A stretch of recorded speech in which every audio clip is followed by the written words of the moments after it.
तो चलिए स्टार्ट करते हैं हम लोग अपने लेक्चर नंबर 20, लास्ट लेक्चर, ठीक है, ऑफ साउंड। तो इसमें हम लोग क्या पढ़ेंगे, frequency range of hearing in human, ठीक है। मतलब कि एक इंसान जो है वो कितने फ्रीक्वेंसी के साउंड को सुन सकता है। तो एक नॉर्मल इंसान जो है वो 20 to 20,000 हर्ट्ज इसी रेंज के फ्रीक्वेंसी के साउंड को क्या कर सकता है, सुन सकता है। मतलब कि अगर 20,000 हर्ट्ज से ज़्यादा का आवाज़ अगर एक रहे तो भी एक इंसान नहीं सुन सकता। अगर 20 हर्ट्ज से नीचे का भी साउंड रहे तो भी एक इंसान नहीं सुन सकता है, ठीक है, क्योंकि उसकी सुनने की कैपेसिटी जो है वो नॉर्मल फ्रीक्वेंसी जो है वो 20 to 20,000 हर्ट्ज है। मतलब कि इसी फ्रीक्वेंसी पर ही हमारा जो है ईयर ड्रम जो है वो वाइब्रेट कर पाता है। अगर इससे ज़्यादा का फ्रीक्वेंसी, मतलब 20,000 हर्ट्ज से ज़्यादा का फ्रीक्वेंसी या 20 हर्ट्ज से कम का फ्रीक्वेंसी अगर साउंड रहे तो हमारा जो है ईयर ड्रम वाइब्रेट नहीं करता, जिसकी वजह से हमें आवाज़ सुनाई नहीं देता है, ठीक है। अच्छा, इसी को हम लोग क्या कहते हैं, ऑडिबल साउंड कहते हैं। तो ऑडिबल साउंड क्या होता है, frequency range of hearing in human is 20 to 20,000 hertz. इसी साउंड को हम लोग क्या कहते हैं, ऑडिबल साउंड कहते हैं, मतलब जिस आवाज़ को हम लोग सुन पाते हैं, ठीक है। अगर 20 हर्ट्ज से नीचे होता है तो उसको हम लोग क्या कहते हैं, अगर 20 हर्ट्ज से नीचे, बिलो 20 हर्ट्ज और अबव 20,000 हर्ट्ज होता है अगर आवाज़ की फ्रीक्वेंसी, साउंड की फ्रीक्वेंसी, तो इसको हम लोग क्या कहते हैं, इनऑडिबल साउंड कहते हैं, ठीक है। तो ये साउंड ह्यूमन के लिए इनऑडिबल होता है। लेकिन कुछ ऐसे जानवर भी होते हैं जो कि 20 हर्ट्ज से नीचे की आवाज़ को सुन सकते हैं, और कुछ ऐसे भी जानवर होते हैं जो कि 20,000 हर्ट्ज से ज़्यादा के भी आवाज़ को सुन सकते हैं, ठीक है। तो अगर जो साउंड 20 हर्ट्ज से नीचे की फ्रीक्वेंसी का होता है तो उस साउंड को हम लोग क्या कहते हैं, इंफ्रा साउंड कहते हैं या इंफ्रासोनिक साउंड कहते हैं, ठीक है।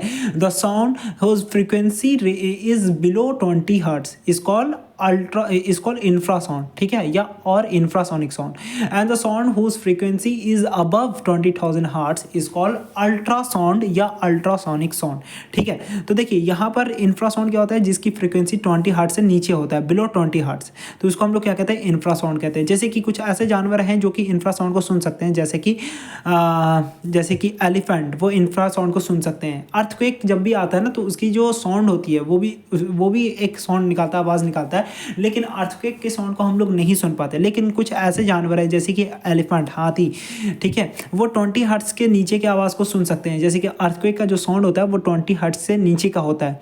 अब एलिफेंट जो होता है वो जंगल में क्या है, सुन करके इसको भागने लगते हैं, दौड़ने लगते हैं, ठीक है। तो इस तरीके से मतलब कि हम बोल सकते हैं कि मतलब कि कुछ ऐसे जानवर होते हैं जो कि 20 हर्ट्ज के नीचे का साउंड को सुन सकते हैं। जैसे कि राइनोसोरस, ये लोग एक दूसरे के साथ बात करते हैं 20 हर्ट्ज के नीचे के फ्रीक्वेंसी में, ठीक है, ठीक है। तो जैसे इनके पास भी कुछ सेंस होता है, ठीक है, मतलब कि जैसे कि हम लोग एक दूसरे के साथ बात करते हैं बोल करके, वैसे ही जानवर भी होगा ना कुछ तो ये लोग भी आपस में कुछ तो समझते ही होंगे, बात करते ही होंगे। तो इनकी जो बात करने की जो फ्रीक्वेंसी है वो क्या है, 20 हर्ट्ज से नीचे, जो कि हम लोग कभी भी नहीं सुन सकते, ठीक है।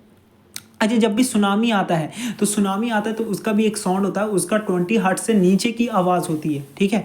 तो उस आवाज़ को भी हम लोग नहीं सुन पाते हैं, ठीक है, सुनामी वगैरह की आवाज़ को। अर्थक्वेक हो गया, कुछ एनिमल जैसे कि वेल जो है वो भी जो है वो 20 हर्ट्ज के नीचे के फ्रीक्वेंसी को सुन पाता है, ठीक है। तो इस तरीके से इसको क्या कहते हैं, इंफ्रासाउंड, मतलब कि the frequency of sound below 20 hertz is called infrasound, ठीक है। अल्ट्रासाउंड क्या कहते हैं, the frequency of sound above 20,000 hertz is called ultrasound या अल्ट्रासोनिक साउंड, ठीक है। अब जैसे कि हम लोग जब भी करवाते हैं अल्ट्रासाउंड करवाते हैं तो एक्चुअली में वो अल्ट्रासाउंड नहीं होता। अल्ट्रासाउंड तो नाम है कि 20 हर्ट्ज से जो ऊपर का जो फ्रीक्वेंसी का जो साउंड होगा उसको हम लोग क्या कहते हैं, अल्ट्रासाउंड कहते हैं। बट जो हम लोग करवाते हैं वो होता है अल्ट्रासाउंड स्कैन, ठीक है। तो ये अल्ट्रासाउंड स्कैन होता है। तो इसको भी ध्यान में रखना कि हम लोग गलत बोलते हैं, मतलब कि डेली लाइफ में क्या हम लोग अल्ट्रासाउंड करवाएं या कुछ करवाएं, उसको हम लोग क्या कहते हैं, अल्ट्रासाउंड स्कैन कहते हैं। एक्सरे जैसे कि हम लोग करवाते हैं तो वो एक्सरे नहीं होता, वो एक्सरे स्कैन होता है, ठीक है।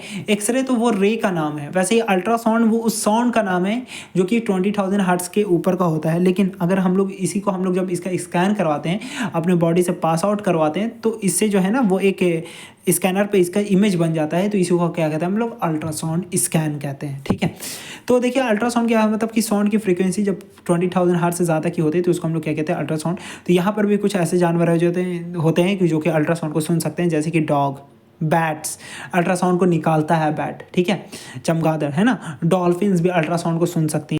अल्ट्रासाउंड में बात कर सकती हैं, ठीक है। वेल्स हो गई, ठीक है, तो वेल्स जो है वो इंफ्रासाउंड को भी सुन सकता है, अल्ट्रासाउंड को भी सुन सकती है, ठीक है। तो ये होता है। तो ये कुछ ऐसे जानवर है जिनका आपको नाम याद रखना चाहिए, ठीक है। एग्जाम्पल के लिए जैसे कि एलिफेंट, एलिफेंट क्या होता है, इंफ्रासाउंड को सुन सकता है ना। डॉग क्या होता है, अल्ट्रासाउंड को सुन सकता है। और डॉग जो होता है ना वो क्या करता है, मतलब कि इसी अल्ट्रासाउंड को सुन करके ही वो जो है ना वो मतलब कि देखते हो कि पुलिस वगैरह लोग के साथ ये सुराग का पता लगाता है ना, तो अल्ट्रासाउंड की वजह से ही कि कहाँ पर बम वगैरह है, ठीक है। तो अल्ट्रासाउंड उसका फ्रीक्वेंसी वहाँ पर ज़्यादा होता है, उसी को सुन करके वो डॉग्स वगैरह जो है वो क्योंकि उसका हियरिंग रेंज जो है वो अल्ट्रासाउंड को सुनने के लिए, मतलब अल्ट्रासाउंड को सुन सकता है, इसी तरीके से वो मतलब कि मिलिट्री वगैरह के लिए बहुत ज़्यादा यूज़फुल भी होता है, ठीक है। तो ये तो हम लोग पढ़ लिए कि फ्रीक्वेंसी रेंज कितना होता है। अब चलिए अब हम लोग को जो है वो अल्ट्रासाउंड पढ़ने हैं इसी चैप्टर में, ठीक है। अल्ट्रासाउंड क्या होता है, अल्ट्रासाउंड के बारे में तो आपको पता क्या चल गया कि मतलब कि the frequency of a sound whose which is greater than, ठीक है, above 20,000 hertz is called ultrasound. तो उसी को क्या कहते हैं हम लोग, अल्ट्रासाउंड कहते हैं। तो ये हाई फ्रीक्वेंसी के कारण अल्ट्रासाउंड की एक प्रॉपर्टी होती है कि वो किसी भी चीज़ के अंदर आर पार हो जाता है। जैसे कि अगर मेरे पास ये है लिट्टी है, ठीक है, तो अगर हम इससे पास करेंगे ना अल्ट्रासाउंड, तो क्योंकि अल्ट्रासाउंड की फ्रीक्वेंसी बहुत ज़्यादा है तो ये अल्ट्रासाउंड जो होता है ना वो इस लिट्टी से आर पार हो जाएगा, ठीक है। यहाँ पर अल्ट्रासाउंड की ये फ्रीक्वेंसी ज़्यादा फ्रीक्वेंसी होने के कारण ऐसा होता है, ठीक है। Ultrasound much greater penetrating power, ठीक है, देन ऑर्डरिंग साउंड। मतलब कि अगर नॉर्मल साउंड होता है उससे कई ज़्यादा पेनिट्रेटिंग पावर का होता है, ठीक है, अल्ट्रासाउंड। तो इस तरीके से हम लोग अल्ट्रासाउंड मतलब कि हाई मतलब कि पेनिट्रेटिंग पावर होता है अल्ट्रासाउंड का। इसका एप्लीकेशन देख लीजिए, एग्जाम में डायरेक्टली आता है कि राइट 5 एप्लीकेशन ऑफ अल्ट्रासाउंड आ भी सकता है, ठीक है, बहुत ज़्यादा इंपॉर्टेंट है। आपको डायरेक्टली आपको लिख देना है 5 एप्लीकेशन क्या। पहला क्या है, ultrasound is use to look into the body के अंदर देखा जाता है अल्ट्रासाउंड की वजह से, जो हम लोग अल्ट्रासाउंड स्कैन करवाते हैं। जैसे कि प्रेग्नेंट वुमेन के अंदर देखा जाता है, ठीक है, लीवर, किडनी, यूट्रस, ठीक है, ये सब फंक्शन अच्छे से कर रहा है कि नहीं, ये सब देखा जाता है। तो बॉडी के अंदर देखने का काम करता है अल्ट्रासाउंड। क्यों? क्योंकि ये बॉडी के मसल के अंदर बहुत ही आराम से पेनिट्रेट कर जाता है, उसको स्कैन करके हमको इमेज के अंदर दिखलाता है, ठीक है। Ultrasound is use to break kidney stones, ठीक है, किडनी स्टोन्स को भी ब्रेक करने के लिए यूज़ किया जाता है अल्ट्रासाउंड का, ठीक है। वही बात है, क्योंकि बहुत ज़्यादा इसका पेनिट्रेटिंग पावर होता है तो हम लोग ऐसा फ्रीक्वेंसी का डालते हैं ना साउंड, अल्ट्रासाउंड, ठीक है। अब देखिए अल्ट्रासाउंड जरूरी नहीं कि 20,000 हर्ट्ज, तो उसका अलग अलग रहता है, ठीक है। हर एक काम के लिए हम लोग अल्ट्रासाउंड जो होता है मतलब कि 20,000 हर्ट्ज से ज़्यादा का होगा, तो कोई 30,000 पर कहीं कुछ काम करता होगा, कोई 20,500 पर काम करता होगा। तो अलग अलग चीज़ के लिए हम लोग अलग अलग अल्ट्रासाउंड का यूज़ करते हैं, ठीक है, कि कितना फ्रीक्वेंसी का हमको आवाज़ निकालना चाहिए, ठीक है। तो वही अगर जैसे कि अगर हमको किडनी स्टोन करना है तो ठीक है, तो उसके लिए भी हम लोग अल्ट्रासाउंड की वजह से हम लोग की हेल्प से हम लोग किडनी स्टोन्स को भी फाइन ग्रेन्स पे, छोटे छोटे पतले पतले ग्रेन्स में तोड़ सकते हैं, ठीक है। तो अल्ट्रासाउंड का यूज़ किया जाता है किडनी स्टोन्स को ठीक करने के लिए, ठीक है। तो ये होता है अल्ट्रासाउंड का यूज़, ठीक है। तीसरा क्या होता है, ultrasound is used in Sonar apparatus, ठीक है। सोनार एक डिवाइस है, उसमें भी अल्ट्रासाउंड का यूज़ किया जाता है to measure the depth of a sea, ठीक है। मतलब कि सी कितना गहरा है, समंदर कितना गहरा है, उसका भी मेजर करने के लिए हम लोग अल्ट्रासाउंड का यूज़ करते हैं, ठीक है। इसके बारे में हम लोग पढ़ते हैं आगे, लास्ट टॉपिक वही होगा। एंड टू लोकेट आइसबर्ग वगैरह, ठीक है। देखिए शिप में क्या लगा रहता है, जो भी जहाज वगैरह होता है या सबमरीन होता है, ठीक है, उसमें सोनार सिस्टम को लगा दिया जाता है। इससे होता क्या है, क्योंकि शिप अंधेरा होता है तो अंधेरा में तो सब कुछ तो दिखता नहीं है रात को, ठीक है।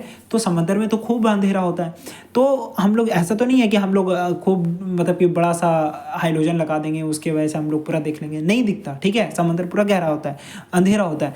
तो यहाँ पर क्या होता है, सोनार, अब ये साउंड वेव क्या होता है, अपने हाई फ्रीक्वेंसी के रेंज को भेजता है। अगर वो किसी पत्थर वगैरह रहता है तो उससे वो टकरा करके क्या आ जाता है, वापस हो जाता है, जिससे ये पता चलता है कि हाँ यहाँ पर कोई पत्थर है, ये कोई आइसबर्ग है, जिसकी वजह से जहाज़ वगैरह नहीं डूबता है, ठीक है।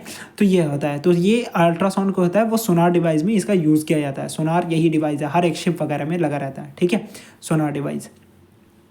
Apparatus to measure the depth of a sea, ठीक है। अच्छा, समंदर की गहराई को भी मेजर करता है, ठीक है। लोकेट करता है आइसबर्ग कहाँ पर है, सी रॉक पत्थर वगैरह कहाँ पर है, सबमरीन वगैरह कहाँ पर है, ठीक है। तो ये हम लोग जो है वो सोनार सिस्टम जो है अल्ट्रासाउंड का भी यूज़ करता है, ठीक है। Ultrasound is use in industries to clean hard and reach part, मतलब कि जिस पार्ट पर पहुँचा नहीं जाता, मतलब कि इंडस्ट्रीज़ वगैरह में इसका यूज़ किया जाता है मशीन को क्लीन करने के लिए या कोई भी इलेक्ट्रॉनिक कंपोनेंट्स को क्लीन करने के लिए जो हार्ड टू रीच हो, मतलब कि जहाँ पर पहुँचा नहीं जा सकते, या तो हाथ से नहीं ठीक कर पाते हम लोग किसी पार्ट को, तो वहाँ पर हम लोग अल्ट्रासाउंड भेजते हैं, ठीक है, उतने फ्रीक्वेंसी का। तो उस फ्रीक्वेंसी की वजह से क्या होता है, वो पार्ट क्या हो जाता है, क्लीन भी करने के लिए यूज़ भी हो जाता है अल्ट्रासाउंड, ठीक है।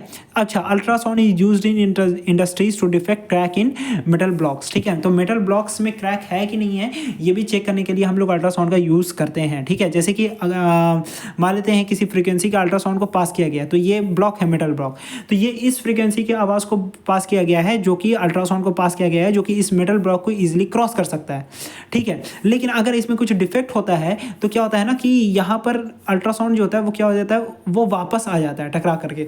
तो वहाँ पर चेक कर लिया जाता है कि हाँ ये साउंड वेव जो है वो टकरा करके वापस आ गया है। यहाँ पर डिटेक्टर भी लगा रहता है, ठीक है। तो डिटेक्टर जो है वो डिटेक्ट कर लेता है कि साउंड वेव जो है वो टकरा करके पहले ही वापस आ गया है, तो जिसकी वजह से ये पता चल जाता है कि हाँ यहाँ पर कुछ ना कुछ जो है वो डिफेक्ट है, क्योंकि यहाँ पर अल्ट्रासाउंड पास किया गया है जो कि बस सिर्फ इस मेटल ब्लॉक को क्या कर सकता है, पास कर सकता है। यहाँ पर अगर खोल है, यहाँ पर मतलब कि क्रैक है, तो वहाँ पर एयर पार्टिकल्स होगा, तो एयर पार्टिकल्स को इस अल्ट्रासाउंड जो है वो पास नहीं करेगा, क्योंकि उस फ्रीक्वेंसी का है ही नहीं कि ये एयर पार्टिकल से पास हो पाए। ये अल्ट्रासाउंड मतलब ये उसी फ्रीक्वेंसी का भेजा गया है, ठीक है, जो कि बस सिर्फ इस मेटल ब्लॉक को पास कर सके। तो ये पार्टिकुलर चीज़ के लिए होता है। जैसे कि हम बताएं कि हर एक चीज़ के लिए अल्ट्रासाउंड अलग अलग फ्रीक्वेंसी का यूज़ किया जाता है, मतलब कि कहीं पर 20,500 होगा, कहीं पर 30,000 होगा, ठीक है, कहीं पर उससे भी ज़्यादा होगा। तो अलग अलग चीज़ों के लिए अलग अलग अल्ट्रासाउंड फ्रीक्वेंसी का यूज़ किया जाता है। तो यहाँ पर भी वैसा ही है कि इस फ्रीक्वेंसी के अल्ट्रासाउंड को यूज़ किया जाता है, जो कि मेटल ब्लॉक को ईजिली क्रॉस कर पाए, बट एयर पार्टिकल्स जो है यहाँ पर उसको क्रॉस ना कर पाए। तो इसलिए यहाँ पर से अल्ट्रासाउंड जो है वो टकरा करके वापस आ जाएगा, जिसकी वजह से इसका ना डिटेक्ट कर लेता है, यहाँ पर ये पता लग जाता है कि हाँ यहाँ पर जो है वो कोई डिफेक्ट है, ठीक है। तो ये सब जो है वो एप्लीकेशन ऑफ अल्ट्रासाउंड है, ये डायरेक्टली एग्जाम में आता है, तो ये याद ही कर लेना जरूर ज़्यादा अच्छा है, ठीक है। अब हम लोग पढ़ लेते हैं सोनार के बारे में, ठीक है। अब देखिए सोनार का फुल फॉर्म क्या होता है, साउंड नेविगेशन एंड रेंजिंग, ठीक है। अब ये सोनार होता क्या है, ये एक डिवाइस होता है जिसको हम लोग यूज़ कर सकते हैं इस डेप्थ ऑफ सी को मेज़र करने के लिए, ठीक है, अंडर वाटर ऑब्जेक्ट को देखने के लिए, ठीक है, जैसे कि सबमरीन, इनेमी सबमरीन वगैरह को देखने के लिए, आइसबर्ग को देखने के लिए, ठीक है, रॉक वगैरह को देखने के लिए, कहीं पर पत्थर तो नहीं है, जहाज टकरा तो नहीं जाएगा, तो सोनार का यूज़ करते हैं। अच्छा, ये सोनार जो होता है वो वर्क करता है प्रिंसिपल ऑफ इको पर, ठीक है, मतलब कि साउंड का वापस रिपीट होना, उसी को कहते हैं ना हम लोग इको। तो इको पर ही प्रिंसिपल पर वर्क करता है, ये भी याद रखना है कि किस पर ये वर्क करता है। अभी ये कैसे काम करता है, तो देखिए क्या होता है, यहाँ पर एक ट्रांसमीटर लगा रहता है, रिसीवर लगा रहता है। अब ट्रांसमीटर क्या करता है, साउंड वेव को इमिट करता है, अल्ट्रासाउंड को इमिट करता है, ठीक है। अब ये अल्ट्रासाउंड क्या होता है, हाई फ्रीक्वेंसी का होता है, बहुत ज़्यादा इसका पेनिट्रेटिंग पावर होता है, तो समंदर को के पानी को बहुत ही आराम से पेनिट्रेट कर देता है, ठीक है, जिसके वजह से हमको क्या पता चल जाता है, समंदर के अंदर चल जाएगा। अब देखिए जहाँ पर लैंड है, तो लैंड से टकरा करके ये साउंड वेव क्या हो जाएगा, देखिए इस तरीके से, यहाँ पर जो है वो मान लेते हैं ट्रांसमीटर है, यहाँ पर रिसीवर है, तो ट्रांसमीटर साउंड वेव को इमिट किया, अल्ट्रासाउंड वेव को इमिट किया। अब ये इसका हाई पेनिट्रेटिंग पावर होता है, आपको पता है कि अल्ट्रासाउंड का पेनिट्रेटिंग पावर हाई होता है, किसी भी चीज़ में आराम से घुस सकता है, ठीक है। तो ये जो है वो लैंड तक चला गया और लैंड से टकरा करके वापस आ गया। और ये जो है रिसीवर होता है, ठीक है, रिसीवर इस वेव को क्या कर लेता है, डिटेक्ट कर लेता है। अब यहाँ पर क्या करता है, ये साउंड को क्या कर लेता है, मेजर, टाइम को मेजर कर लेता है कि जाने और आने में कितना टाइम लग गया, ठीक है। अब ये टाइम को मेजर कर लिया, अब ये टाइम को भी मेजर कर लिया कि टाइम टेकन कितना है, ठीक है, कि टाइम गैप कितना है जाने और आने में, ठीक है, टाइम गैप को पता चल गया। अच्छा, उसको स्पीड पता ही है कि वाटर में स्पीड ऑफ साउंड कितना होता है, वो भी पता है कितना होता है, 1500 मीटर पर सेकंड, ठीक है, स्पीड पता। तो इस तरीके से हम लोग जो है वो डिस्टेंस भी यहाँ पर निकाल सकते हैं। जैसे देखिए यहाँ पर कैसे काम करता है वो देख लेते हैं। ट्रांसमीटर जो है वो साउंड वेव को, अल्ट्रासाउंड को इमिट करता है, रिसीवर जो है वो इसको डिटेक्ट करता है। And ultrasonic sound wave is produce by the transmitter, transmitter जो है वो अल्ट्रासोनिक साउंड प्रोड्यूस करता है। The wave travel through water, water से आराम से ट्रैवल कर जाता है and hit on the object, ठीक है, जैसे कि शिप एंड ओशन फ्लोर, ठीक है, ओशन के ज़मीन को हिट कर देता है, ठीक है। उससे साउंड जो होता है वो क्या हो जाता है, रिफ्लेक्ट होकर ये वापस आ जाता है, बैक करता है, ऐसा नहीं इको, ठीक है। अब ये रिसीवर क्या होता है, इस साउंड वेव को क्या करता है, डिटेक्ट कर देता है and measure the time taken, अब मेजर करता है कि टाइम कितना लगा है, ठीक है। अच्छा, यहाँ पर नोट करने के लिए क्या पॉइंट है कि speed of ultrasound in air, water and steel, ठीक है, is same as that of ordinary sound, ठीक है। अच्छा, स्पीड ऑफ अल्ट्रासाउंड नहीं चेंज होता। अगर देखिए आप जितने भी फ्रीक्वेंसी का साउंड भेजो, ठीक है, एयर में, ठीक है, जितना उसका स्पीड है अगर इंफ्रासाउंड भेजो और अल्ट्रासाउंड भेजो एयर में दोनों, तो दोनों का स्पीड सेम ही होगा। हालांकि इंफ्रासाउंड जो है किसी ऑब्जेक्ट को पेनिट्रेट नहीं कर पाएगा, लेकिन अल्ट्रासाउंड पेनिट्रेट कर पाएगा, लेकिन दोनों का स्पीड क्या होगा, सेम होगा। चाहे एयर में, वाटर में या फिर सॉलिड में, किसी भी चीज़ में उसका स्पीड जो है वो चेंज नहीं करता, ठीक है। नेचर में भी अल्ट्रासाउंड सोनार सिस्टम होता है, जैसे कि बैट के पास, बैट पे भी सेम चीज़ होता है, ठीक है। लेकिन उसका जो है वो सेंस होता है, जैसे कि हम लोग को किसी चीज़ को हम देख सकते हैं, देखने का, सुनने का, बोलने का जो ये सेंस है, ठीक है, उसी तरीके से बैट के पास भी एक स्पेशल सेंस होता है, जिसे वो एक क्या करता है, हाई फ्रीक्वेंसी अपने मुंह से, ठीक है, हाई फ्रीक्वेंसी साउंड वेव निकालता है, ठीक है। अब वो साउंड वेव जो होता है वो मान लेते हैं अगर किसी इंसेक्ट्स वगैरह है, ठीक है, तो उससे रिफ्लेक्ट होकर के वापस आ जाता है एज एन इको, ठीक है। तो उसको साउंड वेव सुनाई देता है, फ्रीक्वेंसी को वो रिसीव भी कर लेता है। अब वो उसका जो है वो उसको मेज़र कर लेता है कि हाँ वो कितने दूरी पर है, ठीक है। ऐसा मतलब उसके पास ऐसा सेंस है, ठीक है। जैसे कि हमको किसी चीज़ को देखने का, समझने का जो सेंस है, वैसे ही बैट के पास भी एक कुदरत ने उसको एक ऐसा सेंस दिया है जिससे वो पता लगा सकता है, मतलब कि आवाज़ के फ्रीक्वेंसी को यूज़ करके, मतलब इको का यूज़ करके वो पता लगा सकता है कि वो ऑब्जेक्ट कितना दूर है, ठीक है, कितना बड़ा है, ये भी पता लग जाता है कि वो खाने लायक है कि नहीं खाने लायक है, इंसेक्ट वगैरह, या ऐसा कोई जानवर तो नहीं है कि वो उसी को खा जाए, इसलिए वो उसे भाग भी सकता है, ठीक है। तो जब भी बैट जो है वो देखेगी कि रात के टाइम में उड़ता है, ठीक है, तो वैसे भी अंधेरा होता है, लेकिन वो आँख के वजह से इतना अच्छे तरीके से उड़ नहीं पाता। वो क्या होता है, वो अपने मुंह से अल्ट्रासाउंड को निकालता है, जो कि एक हाई फ्रीक्वेंसी का साउंड होता है। वो किसी सरफेस से या किसी इंसेक्ट से वगैरह से, जानवर से टकरा करके वापस आता है, और वो जो है वो उस टाइम टेकन को मेज़र कर लेता है। फिर वो देखता है कि हाँ वो कितना दूर है। ऐसे वो तो उसको तो टाइम वाइम के बारे में पता नहीं है, लेकिन हाँ उसको पता चल जाता है, सेंस हो जाता है कि वो कितना दूर है और कितना बड़ा है, ठीक है। तो नेचर में भी जो है वो सोनार सिस्टम को देखा गया है, ठीक है। In nature principle of Sonar is use by bats and dolphin. Dolphins के पास भी सोनार सिस्टम होता है, वो भी जो है वो अल्ट्रासाउंड को निकाल सकता है, ठीक है। Bat use ultrasound to fly at night, ठीक है, रात के समय उड़ने के लिए यूज़ करते हैं, without colliding with other object, बिना किसी ऑब्जेक्ट से टकराए हुए, ठीक है। And to search their prey, और अपने प्रे को, मतलब कि अपने खाने को सर्च करती है, ठीक है। This method is called echolocation. इसी मेथड को हम लोग क्या कहते हैं, इको लोकेशन भी कहते हैं। चलिए एक लास्ट क्वेश्चन है यहाँ पर, क्या है, एक शिप है, ठीक है, इसमें ट्रांसमीटर और रिसीवर लगवाया। ट्रांसमीटर जो है वो किसी साउंड वेव को इमिट किया, अल्ट्रासाउंड को इमिट किया, ये टकरा करके वापस आ गया, ठीक है। अब यहाँ पर जो है वो टाइम पता चल गया। अच्छा, यहाँ से जाने में कितना टाइम डिस्टेंस ट्रैवल किया, x, आने में कितना डिस्टेंस ट्रैवल किया, x, तो टोटल डिस्टेंस ट्रैवल कितना है इस अल्ट्रासाउंड का, 2x, ठीक है। अच्छा, टाइम टेकन जो है वो आपको कितना दे दिया, क्वेश्चन एक बार पढ़ लीजिएगा। यहाँ पर टाइम टेकन क्या दिया है आपको, टाइम टेकन दिया है कुछ, पढ़ लेते, क्वेश्चन एक बार पढ़ लेते। The sonar device attach to a ship, ठीक है, एक सोनार डिवाइस जो है वो शिप से अटैच कर दिया गया। Send ultrasound wave in a sea, ठीक है, ट्रांसमीटर जो है अल्ट्रासाउंड वेव जो है सी में भेजता है। This wave are reflected from the bottom of the sea, ठीक है, सी के बॉटम से रिफ्लेक्ट किया गया है, ठीक है। If the ultrasonic sound wave takes 4 second, देखिए टाइम कितना लगा, 4 सेकंड लिया to travel from the ship to the bottom of the sea, ठीक है, मतलब शिप से बॉटम तक वापस आने में एंड बैक वापस शिप तक रिसीव होने में कितना टाइम लग गया, टोटल 4 सेकंड लिखा है। What is the depth of the sea, sea का डेप्थ पूछा है, तो देखिए 4 सेकंड लगा है यहाँ से यहाँ तक जाने में, मतलब कि निकलने में। देखिए ट्रांसमीटर से साउंड निकला, ठीक है, रिसीवर रिसीव किया, कितना टोटल टाइम लग गया इनके बीच का, 4 सेकंड, ठीक है, 4 सेकंड लग गया। अब यहाँ से देखिए जाने में कितना डिस्टेंस ट्रैवल किया, x, आने में कितना डिस्टेंस ट्रैवल किया है, x, तो टोटल डिस्टेंस कितना हो गया, 2x। तो डिस्टेंस बराबर क्या होता है, स्पीड इंटू टाइम, तो टोटल डिस्टेंस 2x। स्पीड हमको पता है वाटर में कितना होता है 1500 मीटर पर सेकंड, टाइम कितना लग गया 4, ये दोनों को मल्टीप्लाई कर देंगे, 2 से डिवाइड कर देंगे, तो x कितना पता चलेगा 300 मीटर, मतलब ये x क्या है, ये वाला डिस्टेंस। तो यहाँ से यहाँ तक का जो डिस्टेंस है वो क्या है, x मीटर है, मतलब कि जो ओशन का जो डेप्थ है वो हम लोग मेज़र कर लिए बाय द हेल्प ऑफ सोनार, है ना। तो यहाँ पर जो है वो आपका चैप्टर खत्म हो जाता है।